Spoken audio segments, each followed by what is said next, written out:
As I said, 70% of the time, people live in stress, and living in stress is living in survival. We've all been in that place where we're depressed and we're down. And what's interesting is, how do we treat that? What do we do with that?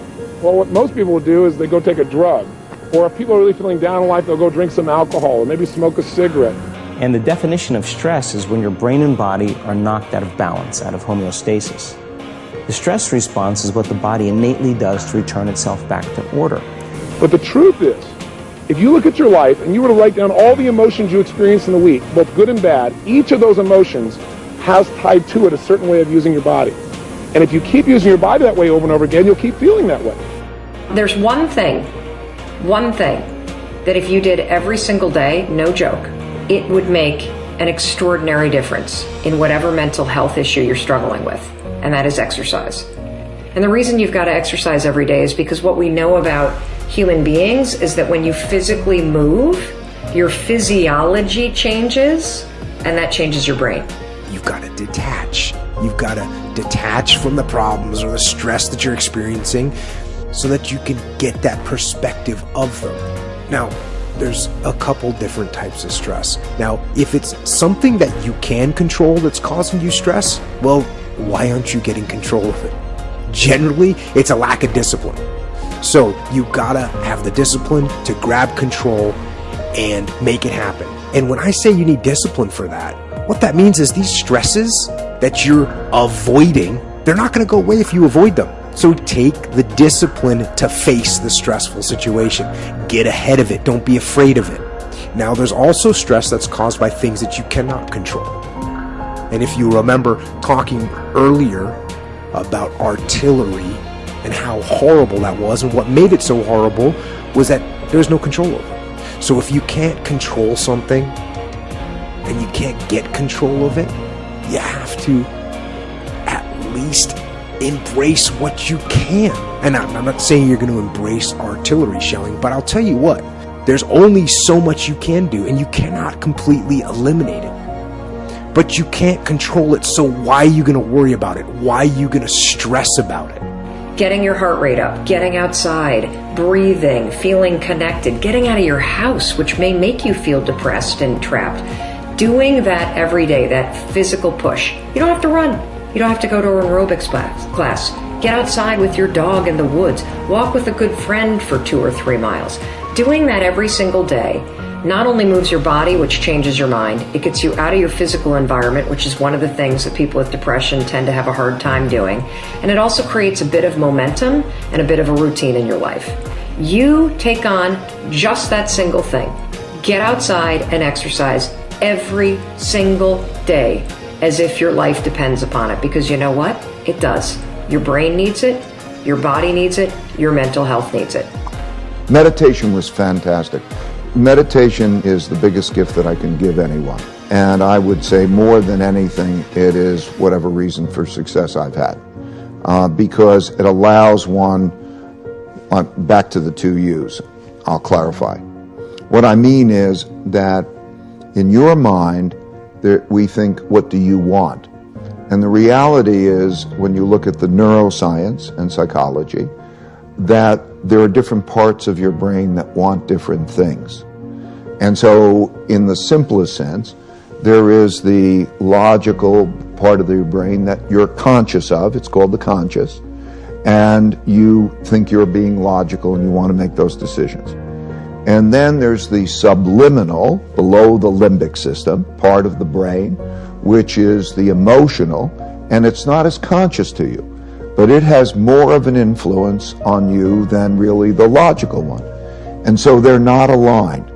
And so when you're experiencing that pain, or let's say the ego, right, there were 2 main things. You got an ego barrier and a blind spot barrier. If you can get past your ego barrier and you get past your blind spot barrier, you can accomplish anything, because you also know that you don't have to do everything, you don't have to figure it out yourself. You can take in from other people the different ways to approach things in the best possible way. And so the realization that we all are really struggling with ourselves, and to think which is in control. Meditation helps to deal with the alignment of those 2 things, because both are valuable. In other words, intuition, imagination, the things we really love come from our subliminal us's, right? Our needs, whatever they may be. They come from here, that subliminal. They may be valuable. They may be damaging. You don't know the difference. And so when they come up and you're looking at those with your logical mind and you can align those things, you're probably in good shape. If you can do that alignment between the subliminal and the logical, and you can do that with other people, so that you can triangulate with other people and say, does that make sense? And get alignment. That alignment is the path to the future, because you only have to know what the best things to do are. You don't have to have them all come up from your head. And for God's sakes, don't be overly opinionated, because just because you have that opinion, it doesn't mean it's true. So that's where the two U's and the alignment really is so important. As I said, 70% of the time, people live in stress, and living in stress is living in survival.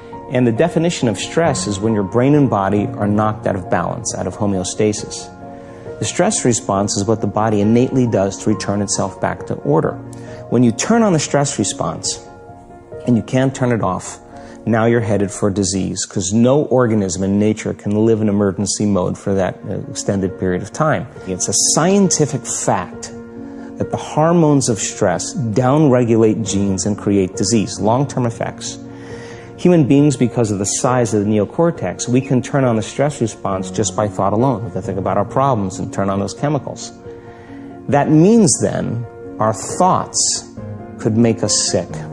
So if it's possible that our thoughts could make us sick, is it possible then our thoughts could make us well? And the answer is absolutely yes. So then, what are the emotions that are connected to survival? Let's name them. Anger, aggression, hostility, hatred, competition, fear, anxiety, worry, pain, suffering, guilt, shame, unworthiness, envy, jealousy. Those are all created by the hormones of stress. And psychology calls them normal human states of consciousness. I call those altered states of consciousness. So then, we tend to remember those traumatic events more, because in survival, you better be ready if it happens again. And when the survival gene is switched on, you could have 10 really great things that happen to you in your day. And you just have one bad thing that happens, and you cannot take your attention off that unhappy thing, because the survival gene is switched on. Many years ago, after the DNA helix was discovered by Watson and Crick, they said the blueprints of life, all diseases are created from genes. It turns out less than 5%, more like 1% of people on the planet are born with a genetic condition like type 1 diabetes or Tay-Sachs disease or sickle cell anemia. The other 95 to 99% are created by lifestyle and by choices. You can take two identical twins, exact same genome. One dies at 51, the other one dies at 85. Same gene, different environment. So all of a sudden they said, we lied. That was wrong. It's not genes that create disease. It's the environment that signals the gene that creates disease. Well, okay. But that's not the whole truth too, because you could have two people working side by side in the same factory. One gets cancer after being exposed to a carcinogenic for 25 years. Both working for 25 years, the other one has no cancer at all. So there must be some internal order that would cause one person to not get it while another one does. So is it possible then, if the environment signals the gene, and it does, and the end product of an experience in the environment is called an emotion, can you signal the gene ahead of the environment by embracing an elevated emotion? We've done the research on this. We measured 7,500 different gene expressions in a group of people that came to an advanced event for 4 days. And we had them doing a seated meditation, a walking meditation, a laying down meditation, a standing meditation. And at the end of 4 days, just 4 days, the common 8 genes that were upregulated, 2 genes to suppress cancer cells and tumor growth, 2 genes for neurogenesis, the growth of new neurons in response to novel experiences and learning, the gene that signals stem cells to go to damaged areas and repair them, the gene for oxidative stress was upregulated. We started seeing all these genes that are very, very healthy to cause the body to flourish. Imagine if people were doing that for 3 months. We also measured telomeres, the little shoestrings on the end of DNA that tell us our biological age. We asked people to do the work, meditation, 5 out of 7 days for 60 days. Measure their telomeres that determine their biological age. 60 days later, 74% of the people lengthened their telomeres. 40% significant change. 20% a very remarkable change. That means that they got a little bit of their life back. If it had lengthened by 10%, they got 10% of their life back. Wherever I was thinking about something else. Anxiety comes because we allow awareness to drift away from the present moment and go into the future or into the past in an uncontrolled way. So the past and the future are not bad things as long as we indulge in them or we enter them with the aim to learn from them. But if we just allow awareness to travel into the past and into the future all the time, it creates anxiety. And we do that because we're afraid. Anxiety comes out of a sense of fear where we allow awareness to go into the future.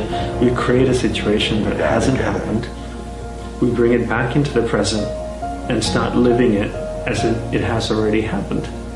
You keep repeating the process over and over and over again. You build anxiety. I'm going to get sick. I'm going to get sick. You think in the future, what if I get sick? Then what happens? Oh my God, I'm going to get sick. And then you bring back the present and you start living that. 5 minutes later, you let your awareness go into the future and you think to yourself, I'm not going to get better, I'm going to get sick. And then you bring awareness back into the present again and you start worrying about it. You keep repeating this process over and over again and you build anxiety. So the way to overcome stress and anxiety is to really control where your awareness goes. Every time your awareness goes into the future or into the past in an uncontrolled way, bring it back to the present again. And just do this exercise. Be mindful of this throughout the entire day. Don't let your awareness go into the past or into the future in an uncontrolled way.